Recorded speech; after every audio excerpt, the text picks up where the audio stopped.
I'm Sam Musgrave, founder of Nine Advisory. At Nine Advisory, we believe small businesses deserve better. When I started Chartered Accounting back in 2001, we were working with small and medium-sized businesses in tax and compliance. And then I left and spent 7 years in investment banking. When I came back into the industry, I realised that accountants had had a good gig for a very long time. Small businesses were demanding more, and so they should.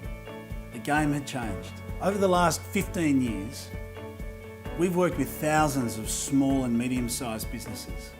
And it didn't matter how well we filled out their tax returns or prepared their financial statements at the end of the year, they were still struggling.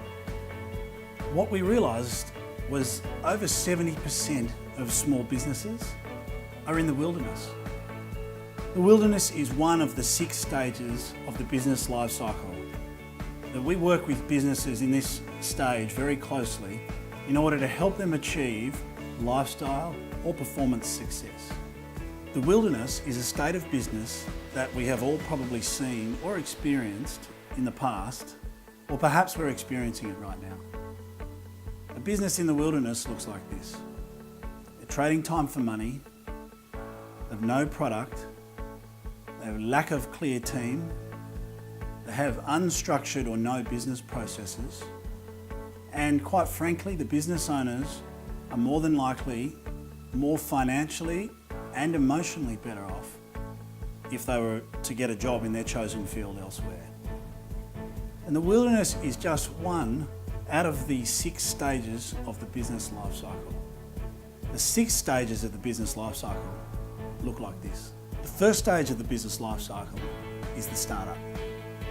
The startup stage, you've got a few people in a room, connected on an idea, very little funding, you've got no customers, you're nervous, but you're energetic and you're excited. You're focused on getting that first customer. The second stage of the business life cycle is what we call the wilderness. Now, over 70% of small to medium-sized businesses are in this bracket.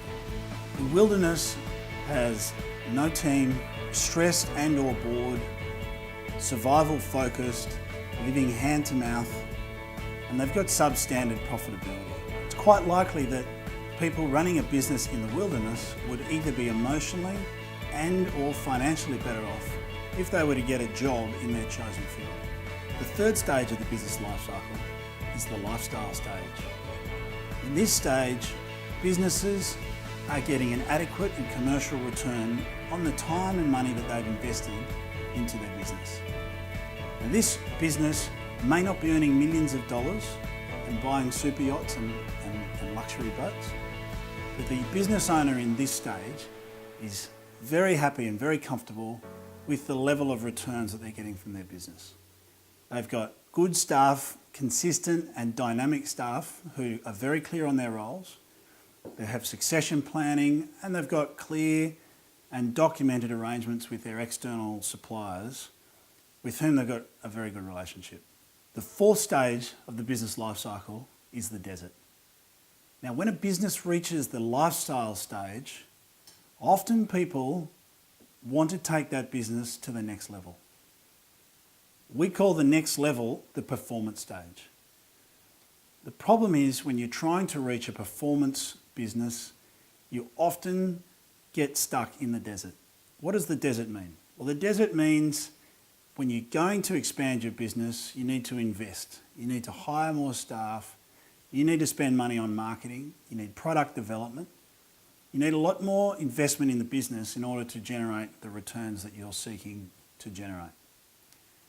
And that's where businesses find themselves in the desert. They hire new staff. The old staff don't like the new staff. They invest more. They've got more capital outlay. Their overheads are growing. Therefore, their returns start to shrink in the short term. And unless they start to generate the return on this investment in the short to medium term, they're getting a reduced return themselves. So we call this stage the desert. The 5th stage of the business life cycle is the performance stage. And this is one of the 2 stages that we believe businesses are all aiming to achieve. You're either aiming to achieve lifestyle success or you're looking to achieve performance success in your business. Now, performance success, what does that look like? Performance success looks like a Formula One car. Everything is just working smoothly.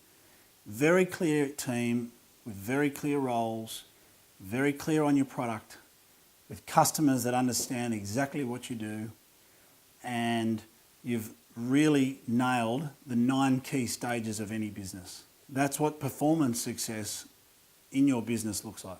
The 6th stage of the business life cycle is what we call the unicorn. The unicorn stage is something that every startup and every business dreams of. Becoming the billion-dollar company, the next Apple, or the next Microsoft, or the next Uber, the next Facebook. This certainly gives us something to aim for and certainly gives us something to dream of. At Nine Advisory, the clients that we work with are the ones that are aiming to build success through a lifestyle or a performance business. At Nine Advisory, we believe theory is best left for the MBA students and it's useless for small business. Our solutions are tested first, sent back, tried again and then retested. If they're simple enough and easy to follow in step-by-step format and can be implemented by almost anybody, and we give them to you for immediate implementation in your business. We believe in step-by-step. That means templates, checklists, examples, tools, online training and process documents that we provide and help with setting up. By guiding you through our 9 pillars and implementing structure as we go, you'll not only be able to identify key opportunities in your business, you'll also make better decisions, have more time and more money. When we talk about the 9 pillars, one of the best analogies I can give is building a house. We think about your business in the same way you would think about building your house. And there's 9 key pillars in our framework that go towards building your house. We start with the base, which is governance and compliance. This is the most important place to start because this defines what's acceptable and what's not within your business. Then we move to product. We understand who our customer is, what our product is, what the value proposition is for our customer, and how far we take the customer down that value chain, which means how much can we charge the customer. Then we move on to people and partnerships. Once we understand our product and once we understand our customer and our market, then we will work out who are the people and the partnerships that we need to help us deliver on that promise. Once we have worked out our team, we've got clear position descriptions, we then move into the marketing. The marketing of the business so we can shout from the rooftops about our clear value proposition for our customers and how we're going to deliver that. Then we move on to sales, our sales platform, our sales playbook, and exactly how we're going to deliver that and interact with our customers. Once we have those things in place, we then move on to the reporting pillar. Now the reporting simply is about things that get measured, get done. So we measure things like not only financial but non-financial assumptions that we've made about the business.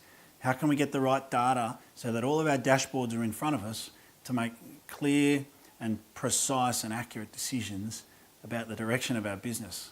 How do we change the actions that you take today so that there's a better outcome for you tomorrow? Information technology, a very important part of all businesses. Once we're clear on our product and our processes, how do we look at the systems that can help us deliver those outcomes more efficiently? How can we automate certain areas of our business, from CRMs to the financial reporting, to logistics, to customer service, so that we can provide much better service and end result to our customer. And then business processes. Business processes is simply that people like us do things like this. In other words, in our place, that's how we deliver the product. In our place, this is how we talk to the customer. In our place, that's how we answer the phone. This is how it's done.